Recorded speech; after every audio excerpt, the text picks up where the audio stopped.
তো এরপরে প্রশ্ন করেছেন এক ভাই যে 10ই মুহররম সম্পর্কে আজকে আমরা যে আলোচনা শুনলাম, এর সাথে ইমাম হাসান হোসেন লিখেছেন। হাসান হোসেন রাদিয়াল্লাহু আনহু কাহিনী আমরা জানি এবং তাদের জন্য রোজা রাখি। তাদের গল্পের সাথে মুহররমের 10 তারিখের গুরুত্ব সম্পর্ক কতটুকু? খুবই চমৎকার একটা প্রশ্ন। আপনার যে প্রশ্ন যে হুসাইন রাদিয়াল্লাহু আনহুর শাহাদাতের সাথে এটার কি সম্পর্ক, এটা আমি একটু আপনাকে ব্যাখ্যা করছি। 10ই মুহররমে আল্লাহ রাব্বুল আলামিন ফিরআউনের কবল থেকে মুসা আলাইহিস সালাম এবং বনু ইসরাঈলকে মুক্তি দিয়েছেন। এটা ছিল মুহররম মাসের 10 তারিখ। এই নিয়তে আমরা সওম রাখি, এই নিয়তে আমরা রোজা রাখবো। আর কাকতালীয় ভাবে এই দিনেই 10ই মুহররমে ইমাম হুসাইন রাদিয়াল্লাহু আনহুর শাহাদাত ঘটে গেছে। এটা প্রায় 60 কি 62 হিজরি দিকে ঘটে। কথা বুঝতে পারছেন? আমি বুঝতে পারছি না। অনেক পরে কাকতালীয় ভাবে এই দিনেই হুসাইন রাদিয়াল্লাহু আনহুর শাহাদাতটা ঘটে গেছে। এই কারণে আমাদের মধ্যে একটা প্রচলন হয়ে গেছে যে হয়তোবা এই উদ্দেশ্যে এখানে রোজা রাখতে হয়। আসলে ব্যাপারটা এমন নয়। একটু ব্যাখ্যা করলে বুঝবেন, আমি ব্যাখ্যাটা করতে চাচ্ছি, না হলে আপনাদের ক্লিয়ার হবে না। এই বক্তব্যটা হয়তো অনলাইনে যাবে। তো আমি এই জায়গা থেকে আপনাদের একটু ব্যাখ্যা করে শোনাচ্ছি, একটু খেয়াল করেন আমার দিকে। রাসূল সাল্লাল্লাহু আলাইহি ওয়াসাল্লামের ইন্তেকালের পর খলিফা হন আবু বকর সিদ্দিক রাদিয়াল্লাহু আনহু, তারপরে ওমর রাদিয়াল্লাহু আনহু, তারপরে উসমান রাদিয়াল্লাহু আনহু। উসমান রাদিয়াল্লাহু আনহুর এই সময় থেকে শেষের দিকে একটা সমস্যা সৃষ্টি হয়েছে। কি সমস্যা? উসমান রাদিয়াল্লাহু আনহুকে কিছু বিদ্রোহীরা হত্যা করেছে। বোঝার চেষ্টা করেন, ইতিহাস পড়তে কিন্তু অনেক সময় লাগে, আমি খুব অল্প সময় আপনাকে শেখাচ্ছি। উসমান রাদিয়াল্লাহু আনহুকে হত্যা করেছিল কিছু বিদ্রোহী, ঠিক আছে?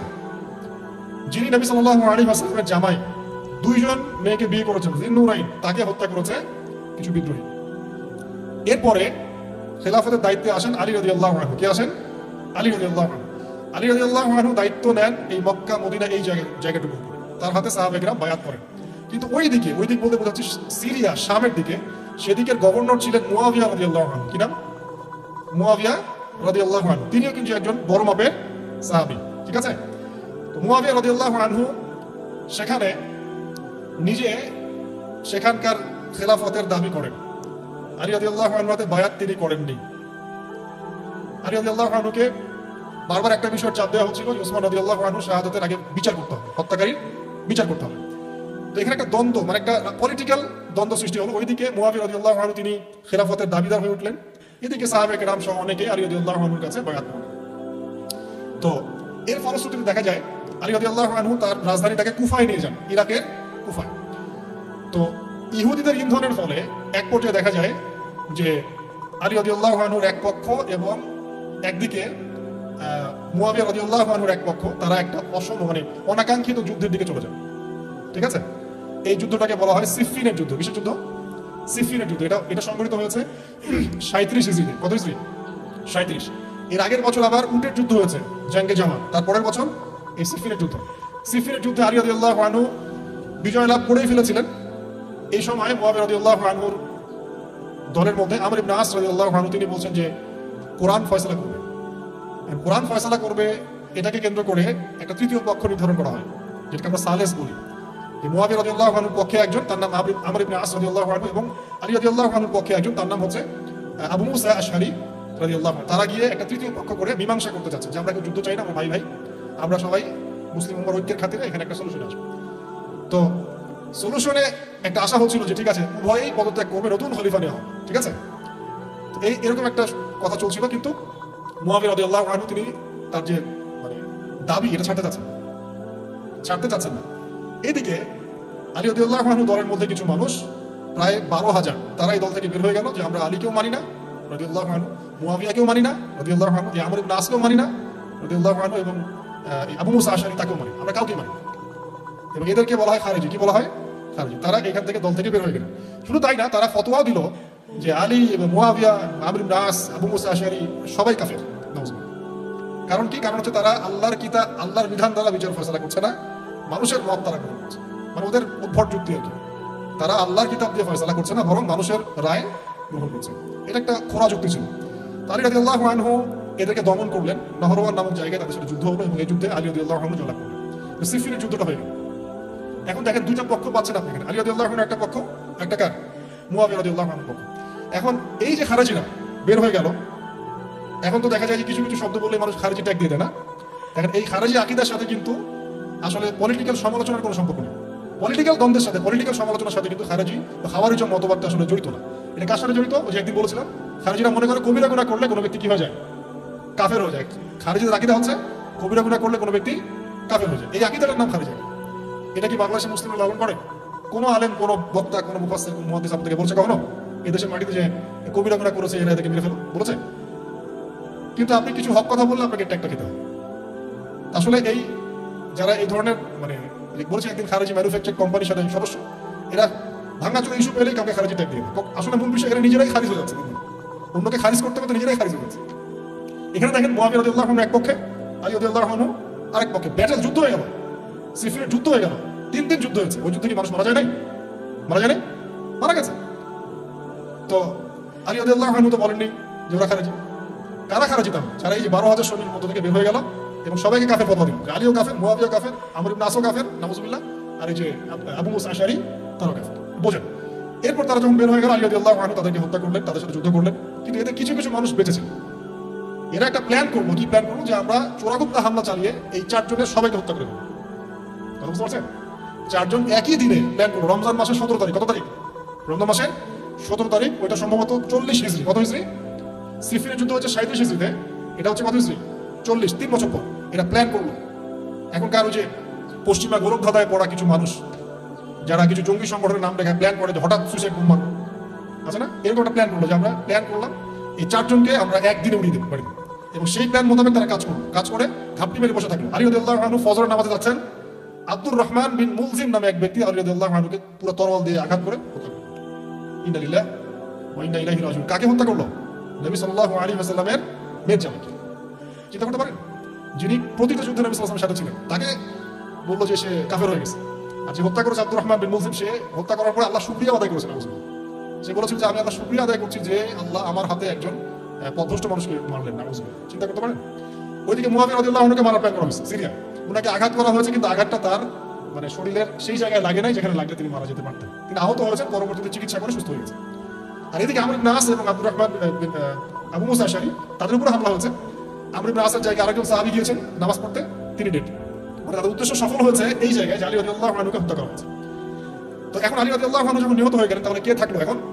মুআবিয়া রাদিয়াল্লাহু আনহু। আচ্ছা, আলী রাদিয়াল্লাহু আনহু চলে যাওয়ার পরে তার সন্তান হাসান রাদিয়াল্লাহু আনহু, কি নাম? হাসান রাদিয়াল্লাহু আনহুর হাতে সাহাবায়ে কেরাম অনেকেই বায়াত করলেন, মানে তাকে খেলাফতের দায়িত্ব দিলেন। তো এবার তিনি কুফায় রাজধানী, এখানে তিনি আছেন এবং কুফাবাসী তাকে মানে প্রলুব্ধ করছে কিছু কিছু মানুষ যে আপনার উচিত মুআবিয়া রাদিয়াল্লাহু আনহুর সাথে যুদ্ধ করা। ঠিক আছে? কিন্তু হাসান রাদিয়াল্লাহু আনহু সেই কাজটা করলেন না। তিনি বলেন না, আমি মুসলিমদের মধ্যে দ্বন্দ্ব চাই না। বরং আল্লাহর নবী একটা ভবিষ্যৎবাণী করেছিলেন সাল্লাল্লাহু আলাইহি ওয়াসাল্লাম যে আমার এই নাতি হাসান মুসলিমদের বড় ফিতনার সমাধান করে দিবেন। কথা বুঝতে পারছেন? তো হাসান রাদিয়াল্লাহু আনহু তখন কি করলেন? নিজে তার যে এই যে দায়িত্ব, খেলাফতের দায়িত্ব, তিনি মুআবিয়া রাদিয়াল্লাহু আনহুর হাতে ছেড়ে দিলেন। সুবহানাল্লাহ। তিনি নিজে পদত্যাগ করলেন। ঠিক আছে, আমার ক্ষমতার দরকার নেই, মুসলিমরা আপোষে মারামারি কাটাকাটি থেকে রক্ষা পাক। কিছু শর্ত ছিল ওই চুক্তির মধ্যে, যে মুআবিয়া রাদিয়াল্লাহু আনহু যে কাজই করবেন সুদাভিত্তিক করতে হবে, হ্যাঁ, আহলে বাইতদেরকে সম্মান করতে হবে, ভাতা নির্ধারণ করতে হবে, এরকম কিছু শর্ত ছিল। ঠিক আছে? তো মুআবিয়া রাদিয়াল্লাহু আনহু মেনে নিলেন। এবার কিন্তু সারা মুসলিম জাহারে কে খলিফা হলেন? কি না বলেন? মুআবিয়া রাদিয়াল্লাহু আনহু। এবং এরপর তিনি একাধারে 20 বছর খেলাফতের দায়িত্ব পালন করেছেন। কত বছর? 20 বছর। 40 হিজরিতে এই যে আলী রাদিয়াল্লাহু আনহু মারা যান, আর 20 বছর খেলাফতের দায়িত্ব পালন করেন কে? মুআবিয়া রাদিয়াল্লাহু আনহু। এই সময় মুসলিমরা অনেক উন্নতি করেছে। এই সময় 1700টার মতো নৌ জাহাজ ছিল মুসলিমদের। সাইপ্রাস দ্বীপ থেকে শুরু করে পর্তুগাল থেকে শুরু করে চায়না, এদিকে আফ্রিকা থেকে শুরু করে পুরো এই যে ভারতবর্ষ সবই মুসলিমদের। চিন্তা করতে পারেন? পুরো বিশাল অর্ধবিশ্বের চেয়ে বড় জায়গা শুধুমাত্র মুসলিমদের, এবং তিনি ওটাকে শাসন করছেন। কে শাসন করছেন? মুআবিয়া রাদিয়াল্লাহু আনহু। ঠিক আছে? এবার টার্নিং পয়েন্ট। এবার মুআবিয়া রাদিয়াল্লাহু আনহু ইন্তেকাল করলেন 60 হিজরিতে। ঠিক আছে? আর এদিকে হাসান রাদিয়াল্লাহু আনহু ইন্তেকাল করেছিলেন 49 হিজরিতে। ইন্তেকালের সময় তিনি তার পরবর্তী দায়িত্বশীল নির্ধারণ করে গেলেন বা নিয়োগ করে গেলেন তার পুত্র ইয়াজিদকে। কাকে? ইয়াজিদকে। এই জায়গাটাতে সাহাবায়ে কেরাম রাদিয়াল্লাহু আনহুর অনেকেই মানেন না, কারণ তখন তার চেয়েও যোগ্য মানুষ সমাজে ছিল।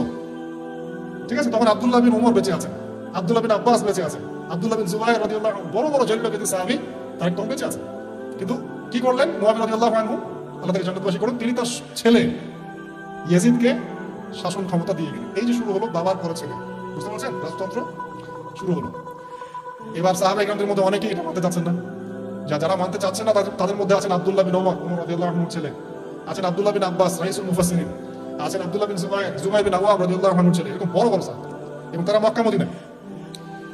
তো আচ্ছা, এখন এই সাহাবীদেরকে কি আমরা খারিজি বলবো? তারা যে পলিটিক্যালি তাকে সমর্থন করছেন না, পলিটিক্যালি কোনো গভর্নমেন্টের সমর্থন না করলেই খারিজ হয়ে যায়? যদি কেউ বলে আরব বিশ্বের সব যত নেতা আছে এদের মধ্যে অনেকেই ইসরায়েলের সাথে আঘাত করেছে, সেটা খারিজ হয়ে যাবে? এই সমালোচনার সাথে খাওয়ারিজমের কোনো সম্পর্ক আছে? যদি কেউ বলে যে পশ্চিমাদের অস্ত্রশস্ত্র নিয়ে মুসলিমরা ইয়েমেনে হামলা করছে, এটা বললে সে খারিজ হয়ে যাবে? যদি কেউ বলে যে মধ্যপ্রাচ্যের কান্ট্রির কিছু নেতা তারা পশ্চিমাদের সাথে চুক্তি করেছে পেট্রো ডলার মনিটরিং সিস্টেম, সেটি খারিজ হয়ে যাবে? যদি কেউ বলে জায়নিস্টদের সাথে আঘাত করে অনেক মুসলিম কান্ট্রি চলছে, তাহলে কি মিডল ইস্টের সমালোচনা করার কারণে একজন ব্যক্তি খারিজ হয়ে যাবে? খারিজি ম্যানুফ্যাকচার কোম্পানি বাংলাদেশে তারা এই সংজ্ঞায় শেখায়, পলিটিক্যাল বিরোধিতা করলে আপনি খারিজ হয়ে যাবেন। অথচ এখানে দেখেন সাহাবায়ে কেরাম রাদিয়াল্লাহু আনহুম মানছেন না ইয়াজিদকে। এবার ইয়াজিদ কি করলো দেখেন। এবার ইয়াজিদ প্রথমত সাহাবীদেরকে কনভিন্স করার চেষ্টা করলেন। তিনি ওখান থেকে তার দূত পাঠালেন, দূত এসে মক্কা মদিনায় বোঝালেন যে আপনারা মেনে নেন, ভালো হবে ইত্যাদি ইত্যাদি। আব্দুল্লাহ বিন ওমর রাদিয়াল্লাহু আনহু বলেন ঠিক আছে মেনে নিলাম। আব্দুল্লাহ বিন আব্বাস রাদিয়াল্লাহু আনহু বলেন ঠিক আছে মেনে নিলাম। কিন্তু আব্দুল্লাহ বিন জুবাইর রাদিয়াল্লাহু আনহু মানলেন না। তিনি মানছেন না, আমি কিছুতেই মানি না, তার সে খেলাফতের যোগ্য নয়, এর অনেক বড় বড় যোগ্য মানুষ আছে, আমি মানছি না, বরং তিনি এখান থেকে সরে আসেন। এবার ইমাম হুসাইন রাদিয়াল্লাহু আনহু, যার কথা প্রশ্ন করেছেন, লম্বা উত্তর দিচ্ছে। ইমাম হুসাইন রাদিয়াল্লাহু আনহুর হাতে অনেকে বায়াত করতে চাইল যে আপনি যোগ্য খেলাফতের, ইয়াজিদ যোগ্য না, কে যোগ্য? আপনি যোগ্য। এবং তার হাতে কুফাবাসী বায়াত করতে চাচ্ছে, তাকে ডাকছে আপনি মক্কা থেকে চলে আসেন কুফায়। কুফা কোথায়? ইরাকে। আপনি মক্কা থেকে কুফায় চলে আসেন, আমরা আপনার হাতে বায়াত করব। এবার হুসাইন রাদিয়াল্লাহু আনহু সপরিবারে, তার পরিবার আহলে বাইত সবাই নবীর পরিবারের সদস্য, চিন্তা করেন নবীর পরিবারের প্রায় 80 জন সদস্য, কতজন? তারা এই যে বের হলেন, যাচ্ছেন কোথায়? কুফায়। এবার ওই ইয়াজিদের নিয়োজিত যে গভর্নর ছিল ইরাকের কুফায়, তার নাম আব্দুল্লাহ বিন জিয়াদ। কি নাম? আব্দুল্লাহ বিন জিয়াদ। আব্দুল্লাহ বিন জিয়াদ সে একটা সেনাবাহিনী পাঠালো। সেনাবাহিনীতে সদস্য ছিল 4000। কতজন? 4000। এই 4000 সেনাবাহিনী নিয়ে আব্দুল্লাহ বিন জিয়াদের যে কমান্ডার, তার নাম সম্ভবত আমর বিন, প্রথমে আমের ওমর আছে, উমর বিন সাদ এরকম কিছু একটা, সে আহলে বাইতকে ঘিরে ফেলল। তাকে ঘিরে ফেললো ইমাম হুসাইন রাদিয়াল্লাহু আনহু, তার ছোট ছোট বাচ্চা কাচ্চা, তার স্ত্রী সন্তান এবং আহলে বাইতের সদস্য। আহলে বাইত মানে বোঝেন তো, নবীর পরিবারের সদস্য। এবার হুসাইন রাদিয়াল্লাহু আনহু যুদ্ধ চাচ্ছেন না, তিনি যুদ্ধ চাচ্ছেন না। তিনি বলছেন যে আমাকে তিনটার যে কোনো একটা পথ বেছে নিতে দাও, আমি তোমাদের সাথে যুদ্ধ করতে চাই না। 1 নাম্বার, আমাকে সরাসরি ইয়াজিদের সাথে সাক্ষাৎ করতে দাও, আমি ওর সাথে কথা বলে সলভ করবো, প্রবলেম কি। 2 নাম্বার, আমাকে পথ ছেড়ে দাও, আমি চলে যাই কোনো সীমান্তবর্তী এলাকায়, সেখানে কাফেরদের সাথে যুদ্ধ করবো, জিহাদ করবো, সেখানে মারা যাবো। অথবা আমাকে নিরাপদে আমাকে মদিনায় ফেরত পাঠাও। তার 3টা যুক্তি কি যুক্তি ছিল না? তিনি কে? নবী সাল্লাল্লাহু আলাইহি ওয়াসাল্লামের নাতি, যাকে কোলে নিয়ে নবী সাল্লাল্লাহু আলাইহি ওয়াসাল্লাম অনেক সময় খুতবা দিয়েছেন, নামাজ পড়েছেন, চুমু খেয়েছেন। ফাতিমা রাদিয়াল্লাহু আনহা নয়নমণি, চিন্তা করতে পারেন, এবং যিনি জান্নাতের যুবকদের সর্দার হবেন। কিন্তু এই যে আব্দুল্লাহ বিন জিয়াদের যে সেনাবাহিনী, হুসাইন রাদিয়াল্লাহু আনহুর আত্মনাদ শুনল। 4000 সৈন্য মিলে 80 জনকে কেটে টুকরা টুকরা করে ফেলেছে। একজন শুধু বেঁচেছেন, তার নাম জয়নুল আবেদিন। কি নাম? জয়নুল আবেদিন। তিনি একজন বেঁচেছেন, বাকি সবাইকে হত্যা করেছে। 79 জন আহলে বাইতের সদস্যকে হত্যা করা হয়েছে। খারিজি ম্যানুফ্যাকচার কোম্পানি কিন্তু এদেরকে খারিজি বলছে না, যারা হুসাইন রাদিয়াল্লাহু আনহুকে হত্যা করেছে। আপনি মিডল ইস্টের সমালোচনা করলে খারিজ হয়ে যাবে, ওদের শেকড়টা চিনে না। অথচ ওরাই কিন্তু ব্রিটেনের সাথে হাত মিলিয়ে তুর্কিদের বিরুদ্ধে বিদ্রোহ করে ক্ষমতা দখল করেছে। জানেন 1916 সালে 1916 এরাই ব্রিটেনের সাথে হাত মিলিয়ে তুর্কিদের, অটোম্যানদের বিরুদ্ধে বিদ্রোহ করে, সশস্ত্র বিদ্রোহ করে ক্ষমতা দখল করেছে। ওরা খারিজি হয়ে যাবে, পড়লে জানবেন সত্য কি জিনিস। এবার আসেন মূল পয়েন্টে আসি। এবার যে হত্যা করেছে ইমাম হুসাইন রাদিয়াল্লাহু আনহুকে, সে বর্ষার আগা পর্যন্ত, বর্ষার মাথায় হুসাইন রাদিয়াল্লাহু আনহুর মস্তক উঠিয়ে ধরে এটাকে নিয়ে ইয়াজিদের কাছে গিয়েছে। চিন্তা করতে পারেন, ইয়াজিদ যদিও এটার আদেশ কিন্তু করে নাই, সে ওই মস্তক থেকে আটকে উঠেছে। এটা তুমি কি করছো? আমি তো এটা করতে তোমাকে বলি নাই। উবাইদুল্লাহ জিয়াদ এই কাজটা করেছে। এখানে আমরা ইয়াজিদকে নিষ্পাপ বলতে পারি না, বিকজ একজন শাসকের আন্ডারে যখন কোনো ক্রাইম হবে, এর একটা দায়ভার তো তার উপর পড়বে। যদি এটা মেনে নেই যে সেখানে টেকনোলজি ছিল না, অনেক দূরের পথ, খবর পাওয়া যায়নি, সেটা অন্য ইস্যু হতে পারে। কিন্তু পরের ঘটনাগুলো আমাদেরকে অন্যদিকে নিয়ে যাবে। মনে রাখেন, এই ঘটনাটা হৃদয় বিদারক। এটা হচ্ছে এই 10ই মুহররমের একটা হৃদয় বিদারক ঘটনা। এটা ঘটেছে কত সালে? 62 হিজরিতে। কত হিজরিতে? 62 হিজরিতে, 62 বা 61 আগে। তো দেখেন, নবী সাল্লাল্লাহু আলাইহি ওয়াসাল্লাম ইন্তেকালের 50 বছর পরে এই কারবালার ঘটনা, এই ঘটনাটা কাকতালীয় ভাবে 10ই মুহররমে ঘটে গেছে। আমরা মনে করি যে এটা স্মরণে আমরা আজকের সওম রাখি, আসলে এটা স্মরণে নয়, ওই নাজাতে মুসার স্মরণে রাখতে হবে। ঠিক আছে?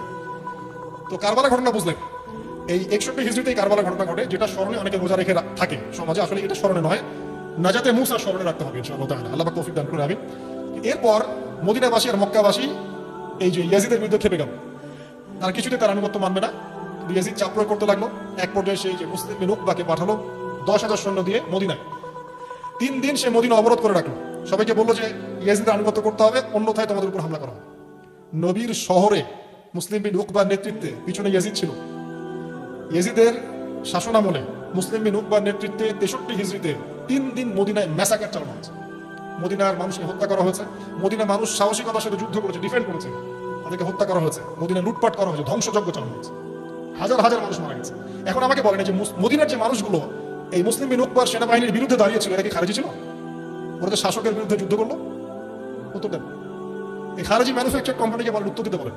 মুসলিম বিন উকবার নেতৃত্বে যে বাহিনী মদিনা আক্রমণ করলো আর মদিনাবাসী যে বীরত্বের সাথে ডিফেন্ড করলো, এখন কি মদিনার সব মানুষ খারেজি হয়ে গিয়েছিল? পলিটিক্যাল দ্বন্দ্বের সাথে খাওয়ারিজমের কোনো সম্পর্ক আছে? মানুষ কি বুঝায়? শুধু তাই না, এই সময় মক্কায় আব্দুল্লাহ বিন জিয়াদ রাদিয়াল্লাহু আনহু তিনিও তার বলয় গড়ে তুলেছেন, তার হাতে মানুষ বায়াত শুরু করেছে। আর ইয়েজিদকে মানুষ মানছে না, বলছে আব্দুল্লাহ বিন জুবাইর, তার হাতে আমরা খিলাফতের বায়াত করব। বহু মানুষ আব্দুল্লাহ বিন জুবাইর রাদিয়াল্লাহু আনহুর হাতে বায়াত করা শুরু করলো। এবং ইয়েজিদ এবার মদিনায় ধ্বংসযজ্ঞ চালানোর পর ঠিক ওই বছরেই, সেম বছরেই আরেকজন ব্যক্তি আছেন হুসাইন বিন নুমাইর, তাকে কিছু সেনাবাহিনী দিয়ে পাঠালেন মক্কা আক্রমণ করতে। হুসাইন বিন নুমাইর সেনাবাহিনী নিয়ে মক্কা আক্রমণ করলো। মক্কার কাবা ঘরের গিলাফে হামলা করা হয়েছে, মিনজানিক ছোড়া হয়েছে। তো মদিনায় হামলা চালানোর পর একই বছর ওই 63 হিজরিতেই, আর মদিনায় হামলার যে যুদ্ধটার নাম একটা আছে, এটা বলে দিই যে মদিনায় যে ইয়াজিদের নেতৃত্বে মুসলিম বিন উকবা হামলা চালিয়েছিল, যখন মদিনাবাসী এটাকে ডিফেন্ড করেছে এবং মদিনা মানুষ মারা গেছে, অনেক শহীদ হয়েছেন, এই যুদ্ধের নাম হচ্ছে হাররার যুদ্ধ। কিসের যুদ্ধ? হাররার যুদ্ধ। এর ওই বছরেই ইয়াজিদের নেতৃত্বে আবারও মক্কায় আক্রমণ করা হয়েছে, যেখানে আব্দুল্লাহ বিন জুবাইর রাদিয়াল্লাহু আনহু তিনি খেলাফতের দায়িত্ব বায়াত গ্রহণ করছেন। সেখানেও মিনজানি চালানো হয়েছে, হামলা চালানো হয়েছে। মক্কার কাবা ঘরের দেয়ালে পর্যন্ত মিনজানিকে গোলা লেগেছিল। মানুষ জানেই না কাবা ঘরে হামলা হয়েছে। তো আমরা পলিটিক্যালি এই ঘটনাগুলো সমালোচনা করতে পারি। হুসাইন রাদিয়াল্লাহু আনহুর হত্যাকাণ্ড কোনো সাধারণ ঘটনা ছিল না। হাররার যুদ্ধ কোনো সাধারণ ঘটনা ছিল না। আব্দুল্লাহ বিন জুবাইর রাদিয়াল্লাহু আনহুকে মক্কায় আক্রমণ করা কোনো সাধারণ ঘটনা ছিল না। এরপরে আব্দুল মালিক বিন মারওয়ান যখন ক্ষমতায় আসেন, তার প্রায় 10 বছরের পরেই, তখন হাজ্জাজ বিন ইউসুফের নেতৃত্বে আবারও এই মক্কায় হামলা হয়েছে। এর নাম শুনেছেন? হাজ্জাজ বিন ইউসুফ। এবার এই হামলাতে আব্দুল্লাহ বিন জুবাইর রাদিয়াল্লাহু আনহু এবং তার অনুসারীদেরকে সবাইকে শহীদ করা হয়েছে। হাজ্জাজ বিন ইউসুফের প্রতিরোধ করার সময় আব্দুল্লাহ বিন জুবাইর এবং তার সাহাবায়ে তার সঙ্গী সাথে তার কি খারেজি ছিলেন? আব্দুল্লাহ বিন জুবাইর রাদিয়াল্লাহু আনহুকে হত্যা করে রৌদ্রের মধ্যে তার লাশটা ঝুলিয়ে রাখা হয়েছে। আব্দুল্লাহ বিন জুবাইর কি আপনাকে বলি? আব্দুল্লাহ বিন জুবাইর রাদিয়াল্লাহু আনহু জুবাইর বিন আওয়াম রাদিয়াল্লাহু আনহুর ছেলে। জুবাইর বিন আওয়াম কি আপনাকে বলি? জুবাইর বিন আওয়াম হচ্ছেন জান্নাতের 10 জন সার্টিফিকেট প্রাপ্ত সাহাবীর একজন। আব্দুল্লাহ বিন জুবাইর আসমা বিনতে আবু বকর রাদিয়াল্লাহু আনহুর সন্তান। আসমা বিনতে আবু বকর কি আপনাকে জানাই? আসমা বিনতে আবু বকর হচ্ছেন আবু বকর সিদ্দিক রাদিয়াল্লাহু আনহুর মেয়ে। জুবাইর বিন আওয়াম এবং আসমা বিন আবু বকর রাদিয়াল্লাহু আনহু, তাদের সন্তান হচ্ছেন আব্দুল্লাহ বিন জুবাইর রাদিয়াল্লাহু আনহু, যাকে এভাবে হাজ্জাজ বিন ইউসুফের সময় হত্যা করা হয়েছে মক্কায়। এই যে ঘটনাগুলো প্রশ্ন, এরপরে যদিও বা পরিস্থিতি ঠান্ডা হয়ে যায় আস্তে আস্তে, এবং আব্দুল মালিক বিন মারওয়ানের সময় তিনিও প্রায় 20 বা 22 বছর ক্ষমতা কাটান। এবং ওই সময় মুসলিমরা যে সিন্ধু প্রদেশ জয়, ওইদিকে তারেক বিন জিয়াদের স্পেন জয়, এদিকে আপনার এই যে আমাদের ভারতবর্ষ জয়, এগুলো ওই সময় ঘটেছে। ঠিক আছে, ওইদিকে আমরা যাচ্ছি না। মূল যে জায়গাটা আপনাদের কাছে বলতে চাচ্ছি সেটা হলো এই যে প্রথমত কারবালার বিয়োগান্তক ঘটনার সাথে 10ই মুহররমের সওমের কোনো সম্পর্ক নাই। এটা নাজাতে মুসার সাথে সম্পৃক্ত, তবে এই হিস্ট্রিটা আপনার জানা থাকা উচিত। কিভাবে আবু বকর সিদ্দিক রাদিয়াল্লাহু আনহু থেকে এই আব্দুল্লাহ বিন জুবাইর রাদিয়াল্লাহু আনহু শাহাদাত পর্যন্ত ঘটনাগুলো ঘটলো। আল্লাহ পাক আমাদের সবাইকে ঘটনাগুলো থেকে শিক্ষা নেওয়ার তৌফিক দান করুন। কোন বিষয়টা হচ্ছে, এখানে পলিটিক্যাল বিরোধিতা একটা জিনিস, খারেজি আকীদা টোটালি ডিফারেন্ট জিনিস। আর অনেক পলিটিক্যাল দ্বন্দ্ব পেরিয়ে মুসলিম ইতিহাস, ইসলামের ইতিহাস আজকে এই পর্যন্ত পৌঁছেছে। এই দ্বন্দ্বগুলোর কারণে আমরা কখনো এক পক্ষ আরেক পক্ষকে কাফের, ফাসেক, জালেম, মুরতাদ বা খারেজি এসব ট্যাগ লাগাতে পারি না। এগুলো দুঃখজনক। আল্লাহ পাক এভাবেই আমাদেরকে পরীক্ষা করেছেন। এই ঘটনাগুলো ঘটে গেছে। আল্লাহ পাক আমাদের সবাইকে ইতিহাস থেকে শিক্ষা নেওয়ার তৌফিক দান করুন। মুসলিমদের মধ্যে আপসে ভাই ভাই সম্পর্ক রাখার তৌফিক দান করুন। আমিন।